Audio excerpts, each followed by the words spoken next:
Have you ever received a feedback on an essay saying, "This claim is too strong"? Or, "Can you really prove this?"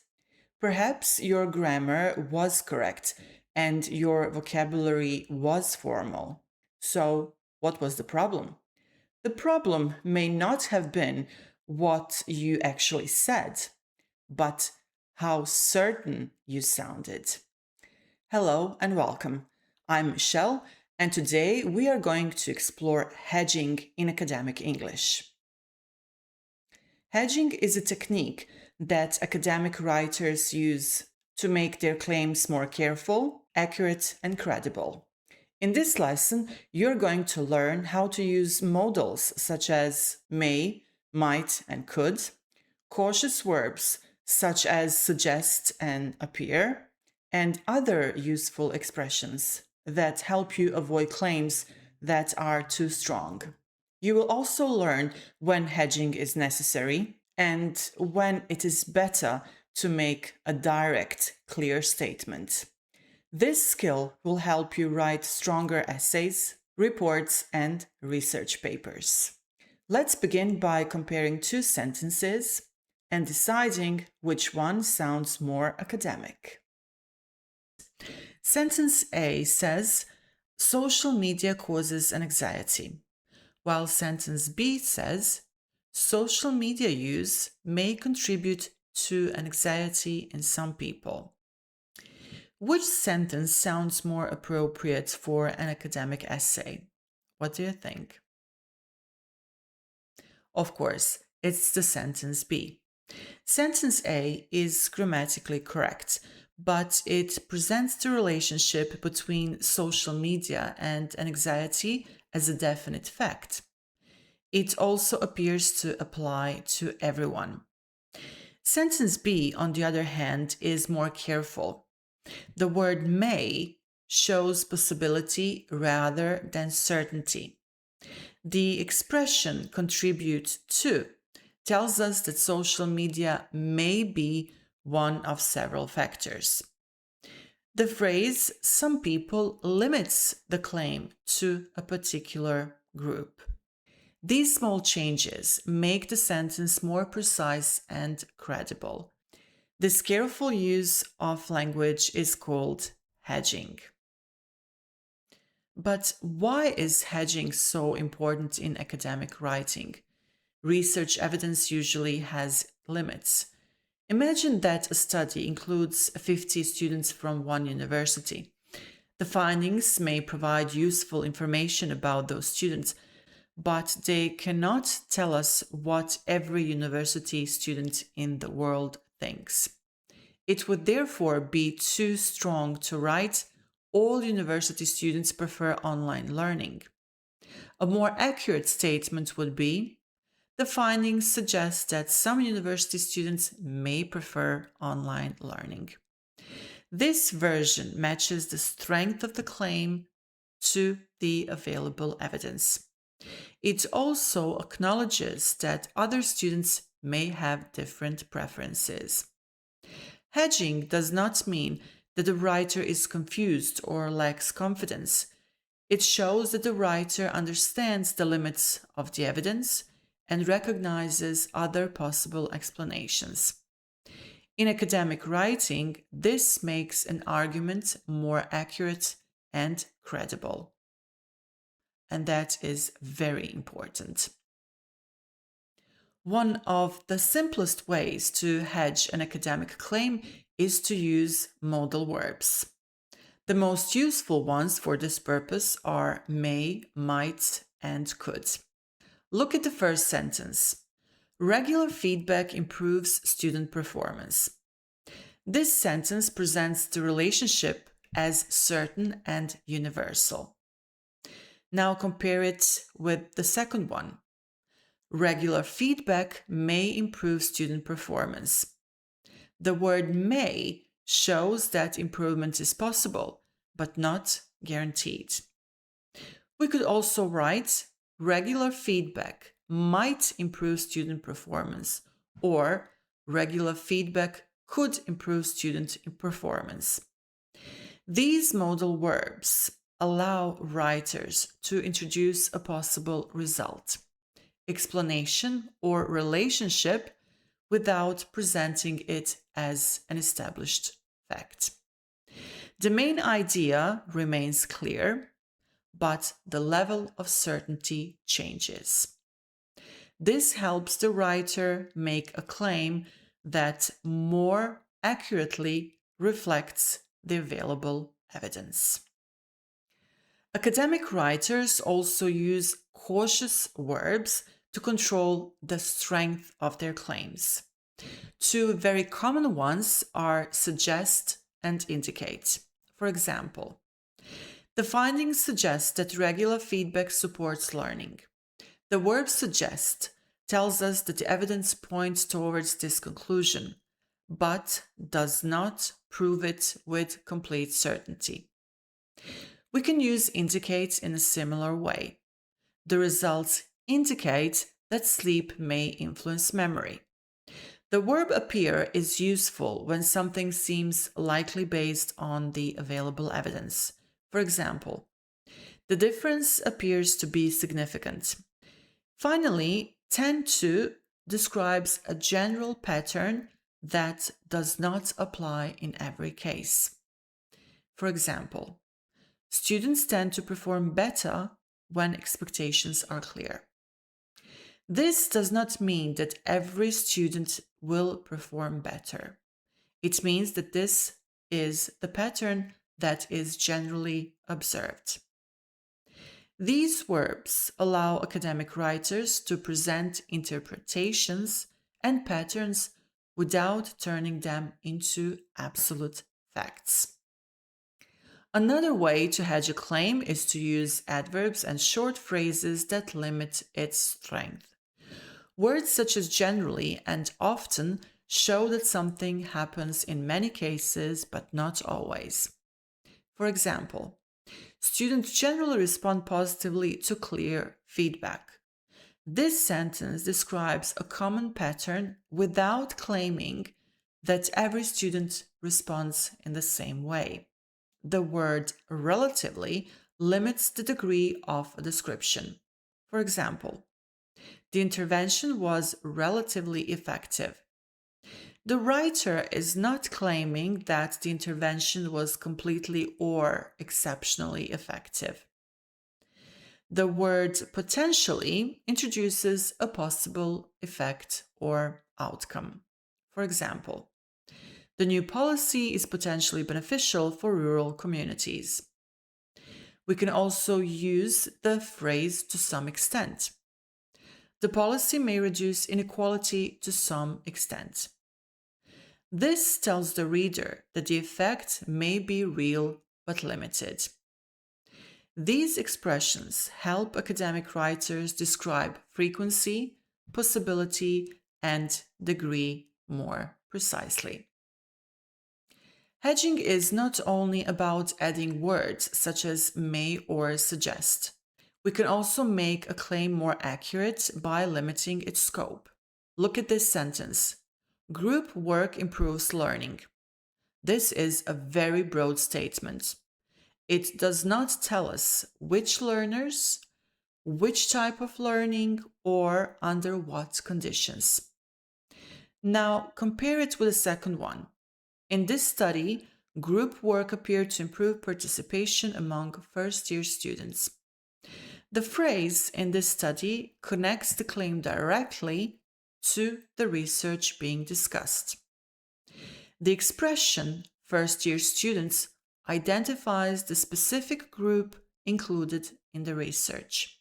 The verb appeared to improve shows that this is an interpretation of the findings rather than an absolute fact. Other useful expressions include in many cases, in certain contexts, and under specific conditions. By limiting the group, context, or conditions, we can make an academic claim more precise and easier to support with evidence. Academic claims can express different levels of certainty. At the stronger end of the scale, we have The findings demonstrate that the intervention improved retention. The verb demonstrate presents the evidence as strong and convincing. A slightly more cautious option is the findings indicate that the intervention improved retention. The verb indicate shows that the evidence points clearly towards this conclusion. We can make the claim more cautious by using suggest. The findings suggest that intervention improved retention. Finally, we can present improvement as one possible interpretation. The intervention may have improved retention. There is no single expression that is always the best choice. You have to have that in mind. The strength of your language should depend on the quality and amount of evidence available. Academic writers should also be careful with the verb prove. A single study rarely proves that a claim is true in every context. In most research writing, verbs such as indicate and suggest are more accurate. Hedging is important, but not every sentence needs to be cautious. We normally use direct language when reporting clear and verifiable information. For example, the study included 120 participants. This is a factual detail about the research procedure. There is no need to write that the study may have included 120 participants. We can also report exact results directly. For example, positive responses increased from 42% to 58%. Again, this information comes directly from the data. Hedging becomes necessary when we move from reporting the result to interpreting what it means. That is very, very important to remember. For example, this increase may indicate that participants developed a more positive attitude. The increase is a fact, but its meaning is an interpretation. Good academic writing, therefore, requires balance. Use direct language for facts, methods, and observed results. Use hedging for interpretations, explanations, predictions, and generalizations. One area where hedging is particularly important is the relationship between cause and effect. Look at this sentence. Frequent smartphone use causes poor sleep. The verb causes tells us that smartphone use is directly responsible for poor sleep. However, a study may only show that the two occur together. It may not prove that one causes the other. In that situation, we can write, frequent smartphone use is associated with lower sleep quality.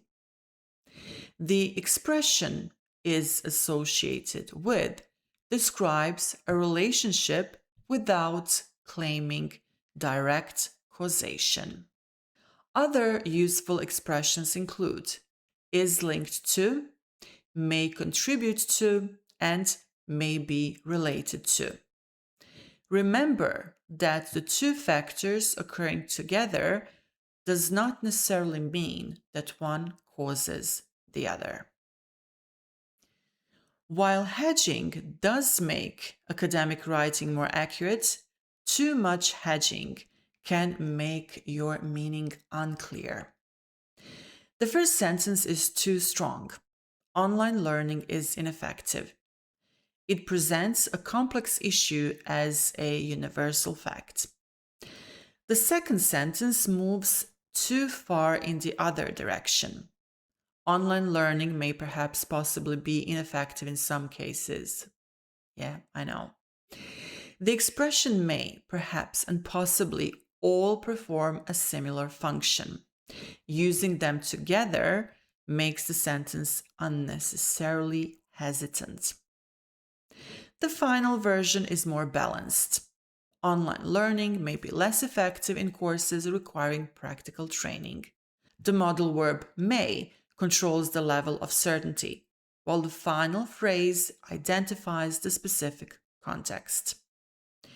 Effective hedging is not about adding as many cautious words as possible.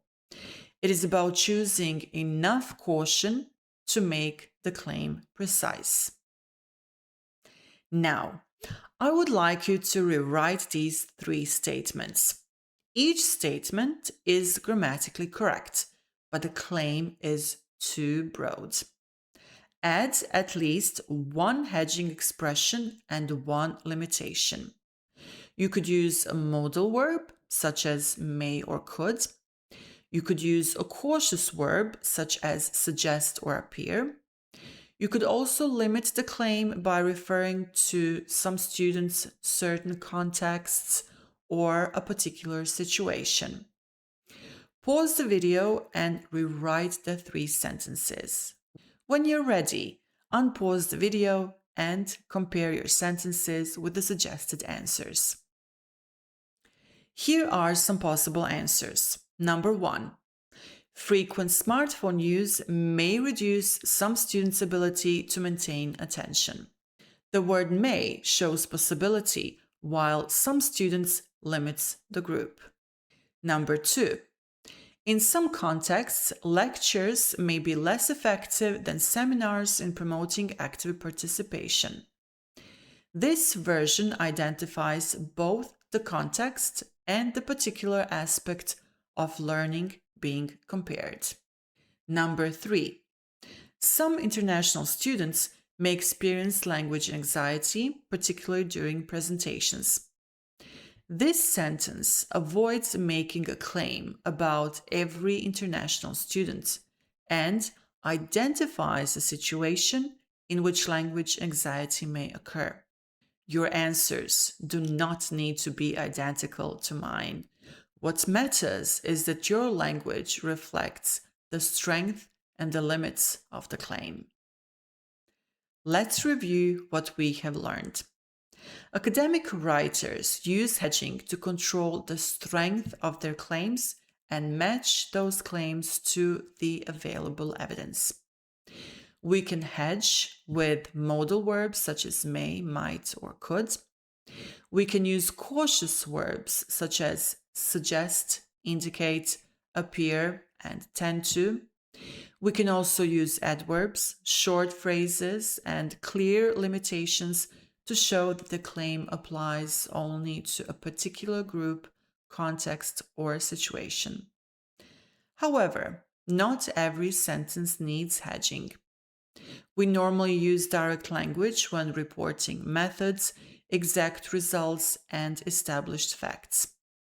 We use hedging when interpreting evidence, proposing explanations, or making generalizations. Remember, hedging does not make academic writing weak. It makes it careful, accurate, and credible. If you found this lesson useful, make sure you hit that button subscribe for more practical lessons in academic English. See you in the next lesson.